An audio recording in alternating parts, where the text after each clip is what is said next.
ഈ ഗോവിന്ദസ്വാമി ഇഷ്യൂമായിട്ട് റിലേറ്റ് ചെയ്ത് വന്ന ഒരു ആരോപണം ഒരിക്കലും ആ ഒരു ഒറ്റ കൈ കൊണ്ട് ഇത്രയും വലിയ മുതൽ ഒറ്റയ്ക്ക് ചാടിക്കടക്കാനായിട്ട് സാധിക്കില്ല, അകത്തുനിന്ന് മറ്റെന്തെങ്കിലും ഒരു സഹായം ഉണ്ടായിരുന്നിരിക്കും എന്നൊരു ആരോപണം തുടർച്ചയായി ഈ കേസ് നടക്കുന്ന ചാടിപ്പോയ സമയത്ത് ഉണ്ടായിരുന്നു. അതിനോട് സാർ എങ്ങനെയാണ് പ്രതികരിക്കുന്നത്?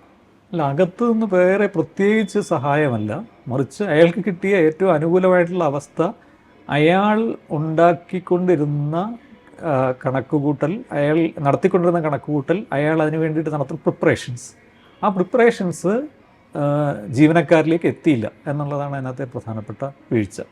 അയാൾക്ക് മറ്റെന്തെങ്കിലും സഹായം ലഭിച്ചുവെന്ന് ഞാൻ വിചാരിക്കുന്നേ ഇല്ല.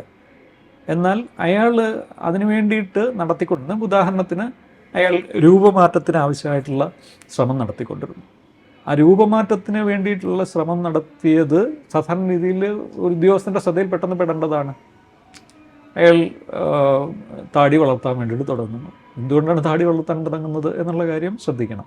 അയാൾ വെയിറ്റ് കുറയ്ക്കുന്നു, അത് ശ്രദ്ധിക്കണം. അയാൾ കൂടുതൽ എക്സസൈസ് ചെയ്യുന്നു.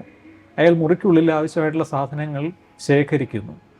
അയാൾ ചിലപ്പോൾ ഈ ഡ്യൂട്ടി മാറുന്നത് സാധാരണ രീതിയിൽ ഉദ്യോഗസ്ഥർ അവിടെ വരെ മാത്രമേ വരൂ എന്നുള്ള രീതിയിലുള്ള ധാരണകൾ ഉണ്ടാക്കുന്നതെല്ലാം അയാളുടെ നിരീക്ഷണത്തിലൂടെയാണ്. ഈ നിരീക്ഷണത്തിനെ പരാജയപ്പെടുത്തുകയും അയാൾ നടത്തിയിട്ടുള്ള കണക്കൂട്ടലുകളെ മുൻകൂട്ടി കണ്ടെത്താൻ സാധിക്കുകയും അയാൾ നടത്തിയിട്ടുള്ള മുന്നൊരുക്കങ്ങൾ കൃത്യമായിട്ട് മനസ്സിലാക്കുകയും ചെയ്യാൻ കഴിയാതെ പോകുന്ന പരാജയമാണ് ആ സിസ്റ്റത്തിനുണ്ടായത്.